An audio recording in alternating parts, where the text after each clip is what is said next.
किसान साथियों, भिंडी की बुआई के लिए आपको जो मैं विधि बताने वाला हूं ना, अगर गर्मियों के समय में आप हमारे बताए गए विधि के द्वारा अगर भिंडी की खेती कर देते हैं भैया, तो यकीन मानिए आपको इतना बढ़िया फायदा होगा, इतना अच्छा मुनाफा होगा कि भैया आपने कभी सोचा नहीं होगा। जी हाँ किसान साथियों, नमस्कार, फिर से स्वागत है हमारे चैनल खेती बाड़ी बाई सोनू पंडित में। आपका वही छोटा भाई, छोटा दोस्त सोनू पंडित आपका अपने चैनल पे बहुत बहुत स्वागत और मोस्ट वेलकम करता है।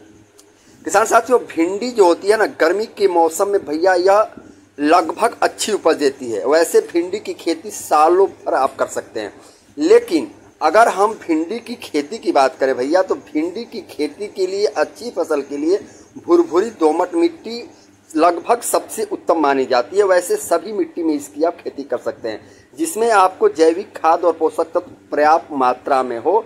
खेत को 3 से 4 बार जोत लें और जोतने के साथ ही आपको गर्मी के मौसम में सिंचाई की सुविधा के अनुसार खेत को उचित आकार की क्यारियों में बांट लें।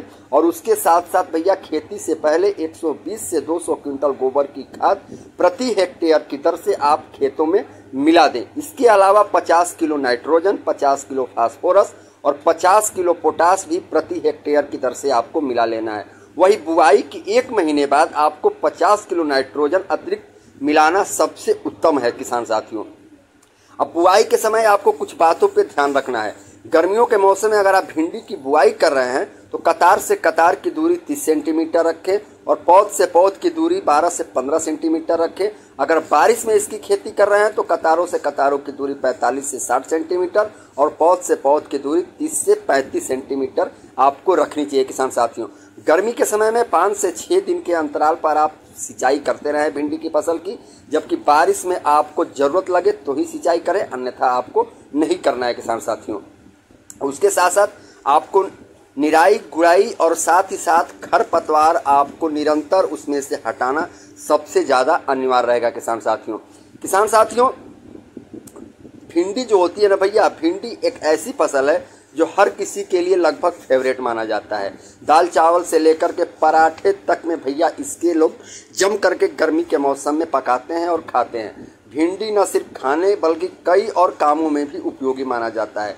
जहां भिंडी के फलों का प्रयोग सब्जी के तौर पर किया जाता है, वहीं इसकी जड़ों और तनों को गुड़ और खांड को साफ करने में भी लगाया जाता है। इसके फलों और रेशेदारों डंठलों का उपयोग कागज और कपड़ा उद्योग में भी बहुत धड़ल्ले से किया जाता है। किसान साथियों, तो आपको हमने जो विधि बताया उसी विधि से गर्मी के मौसम में भिंडी की बुआई करनी है। उसके बाद भैया पैदावार आप देंगे इतना जबरदस्त होगा कि आप यकीन नहीं करोगे और कभी आपने सपने में भी सोचा नहीं होगा। किसान साथियों, फिर मिलेंगे, तब तक के लिए जय जवान जय किसान।